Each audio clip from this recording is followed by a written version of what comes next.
This is Vatican City, the smallest widely recognised sovereign state in the world. This tiny nation exists entirely within these walls, but its influence is felt the world over.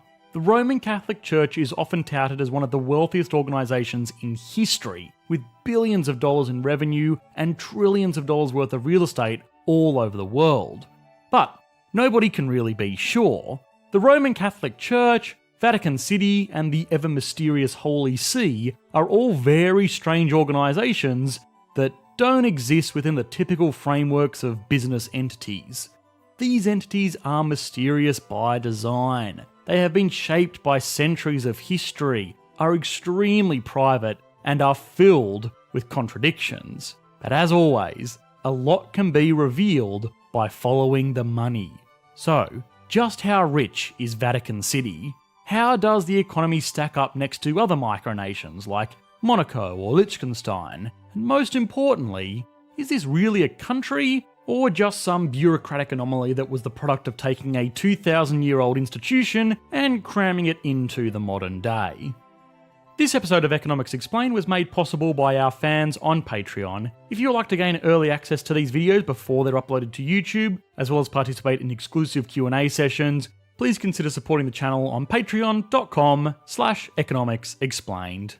The most important part of understanding the economy of Vatican City is to realise that it is not a country in the typical sense. Sure, it has borders, a government, a military, and even a central bank, but outside of that, it is truly a unique entity.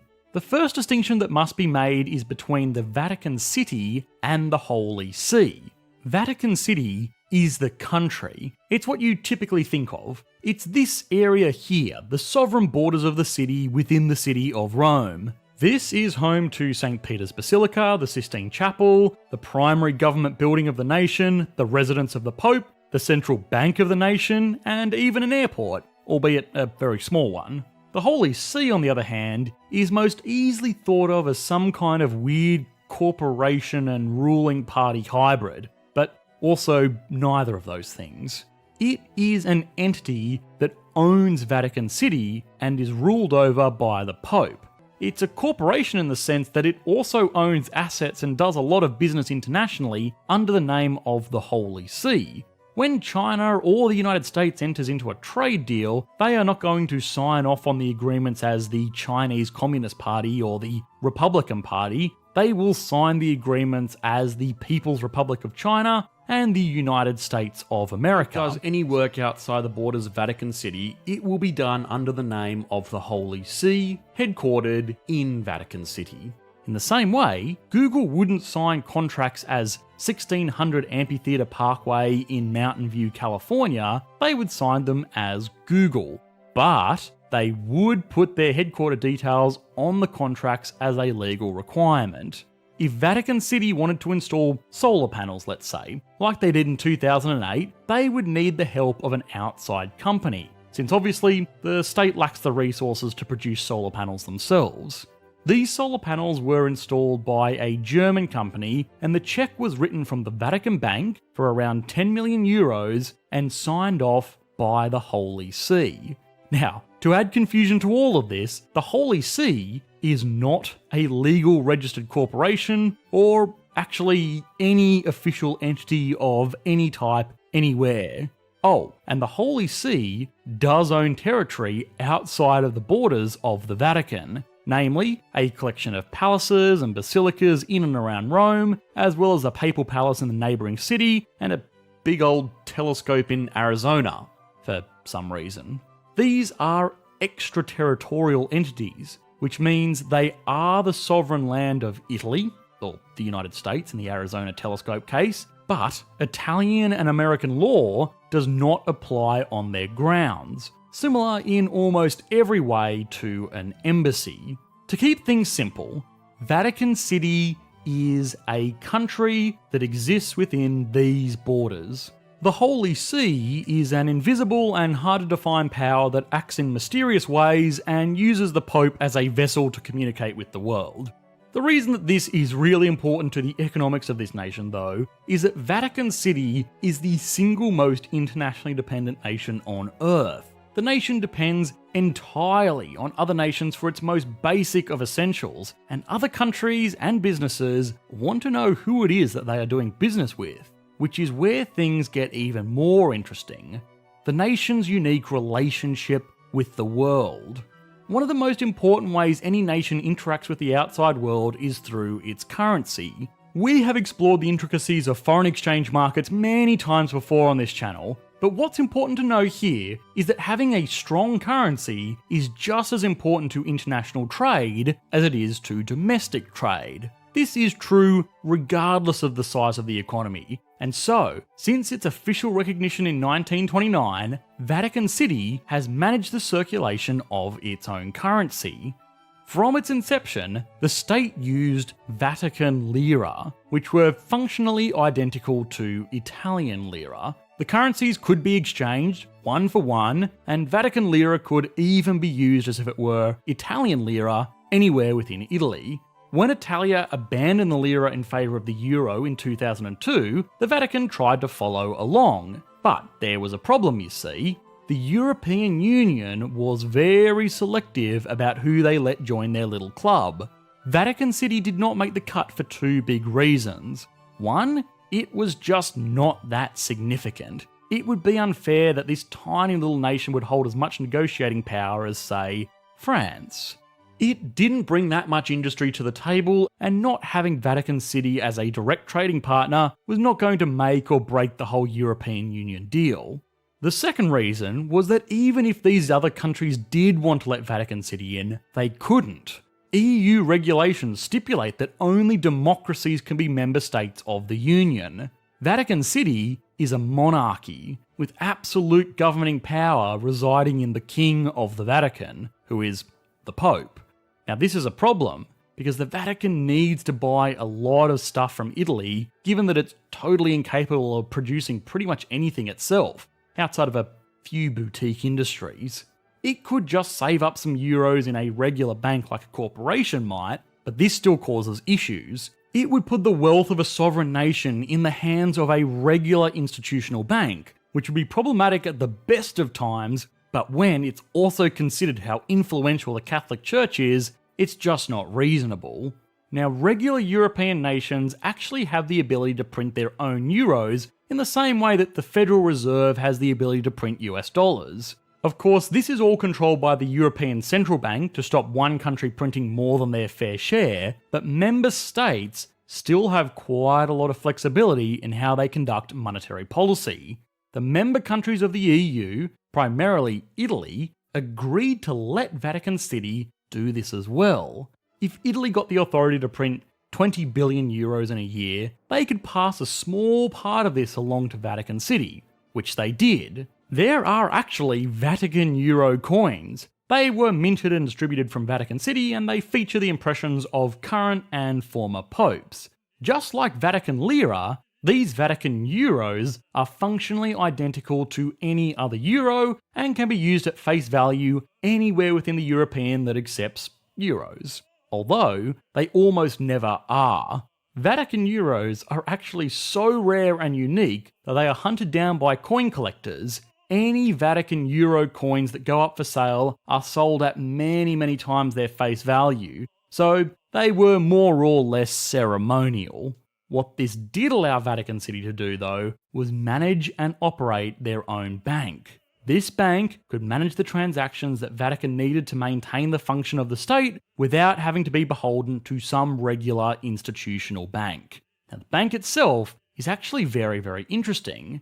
The Vatican Bank, which has around $8 billion in assets, has often been the centre of scandals and corruptions since it was founded in 1942. Vatican bank accounts are only supposed to be held by residents of Vatican City and other high-ranking church personnel for their own expenses as well as the day-to-day running of the city. But according to Gerald Posner, a Vatican bank scholar and the author of God's Bankers, these accounts were often awarded to powerful Italian officials looking to stash money without paying taxes. Alleged corruption aside, this whole arrangement with the European Union and Italy is a great case study in truly understanding the way that Vatican City conducts its foreign relations. The national economy itself is extremely insignificant, but its influence is incredible. It's more or less worth it for nations to let Vatican do their thing. They don't cause any issues, and by helping out the Vatican, the countries of the world ensure that they don't enrage their Catholic populations, all while potentially stashing a little bit of cash aside for themselves along the way. Now, this influence is actually the nation's greatest asset. Different nations from around the world have a variety of resources they draw upon. We have seen that natural resources like oil and precious metals can be a blessing or a curse. A well-educated and industrious population, or simply international recognition as a good place to do business, can go a long way to developing a prosperous economy. Vatican City has none of these. No resources, because, well, it's a tiny nation. Its population is actually incredibly well educated, but most citizens of the nation are clergymen that are more interested in scripture than making massive profits. In terms of a place to do business, well, it's not like other micronations like, say, Monaco or Liechtenstein, which are incredibly business friendly. You can't set up a business here. You can't actually even be a full-time resident of the nation unless you are a pretty high-ranking member of the Catholic Church. What's more is that Vatican City actually doesn't receive that much money. A lot of people assume that the city brings in a huge amount of money from tithes from its churches all over the world. And this makes sense. The Catholic Church as an entity has revenues of around $200 billion per year. A good chunk of this comes from the United States, which is the Church's most valuable market by a fair margin, although almost none of this money is fed back to the Vatican. Instead, it is coordinated for use in charitable works, property maintenance, and is used in a range of medical centres that are administered by the Catholic Church. In fact, the only time the Vatican itself gets money is once a year as what is called Peter's Pence, where parishes from across the world will directly pledge money to the Pope to do with what he sees fit. Sometimes this money goes towards keeping the city going, but more recently it has just gone towards charitable works in less developed countries. These days, Vatican City breaks even on tourist dollars, mostly from people paying admission to see its museums. But looking for some massive pile of money or huge secretive industry is really missing the point. The economy of Vatican City, this physical walled area, is very small, but the economy of the church is very big. There are over 1 billion Catholics around the world. That's a population larger than all but 2 of the most populous countries on Earth. Just like regular nations, the church is not trying to turn some massive profit or hoard huge piles of cash, but rather they are trying to raise revenue and coordinate spending in a way that will benefit their subjects, continue their operations, and if you want to be really cynical, increase their power and influence. It just so happens to do this outside of its borders. Looking at the economy of Vatican City is like looking at the economy of the Capitol building. There is basically nothing there, but their influence directs some of the largest economic forces in the world. So now it's time for the very difficult job of putting Vatican City onto the Economics Explained national leaderboard. Vatican City's economy is tiny, and while there is a huge level of influence over one of the largest economic powers in the world, the actual recognised nation, things that fall within these borders, can only get a 1 out of 10. GDP per capita is an interesting one. The country is only home to 825 permanent residents, but most of its activities fall under charitable actions and are therefore not counted as part of GDP. But if only the revenues from its museum admissions, modest financial services, and gift shop are included, the nation would have a GDP of around $77 million. This gives the country a GDP per capita of $93,333, meaning it's an easy 10 out of 10. Next up, stability and confidence. Well, this is literally the bastion of faith for over 1 billion people worldwide, so it's certainly got the confidence. In terms of stability, it's almost entirely dependent on Italy for all of its operating requirements, which is never a great situation to be in. We'll split the difference and give it a 5 out of 10. Growth is actually pretty strong. Since Pope Francis rose to power, tourism has tripled. Given that tourism is the nation's primary industry, this has been great for growth overall. It gets a 10 out of 10. Finally, industry. Well, I'm sorry, but the country adds very little in the way of value. For better or worse, it coordinates one of the most powerful organisations in the world, but the bottom line is that a modest tourist industry is not significant on the world stage. It can only get a 1 out of 10. This gives the nation an average score of 5.4 out of 10, putting it in 4th place so far, with the asterisk that a lot of the regular World Bank figures we work with to make this list are just not available for Vatican City. Vatican City is often brought up as one of those strange anomalies, the smallest nation in the world that's also home to the smallest population in the world, shrouded in secrecy but also responsible for ruling over one of the most powerful organisations in the world. The economy of the city-state itself is relatively unremarkable, but following the money is a great way to garner insight into this enigmatic entity. The nation of Vatican City is relatively humble in operations, but that just depends on what you count as the nation. If it's what falls inside these borders, it's little more than a fun curiosity. If it's the influence that those walls have, then it very well could be one of the most powerful nations in the world. Hi guys, hope you enjoyed the latest video. If you did, please consider liking and subscribing. This video was made possible by our patrons over on Patreon. If you want to have your say about what country or topic we explore next, please consider supporting the channel like these awesome people did. Thanks guys, bye.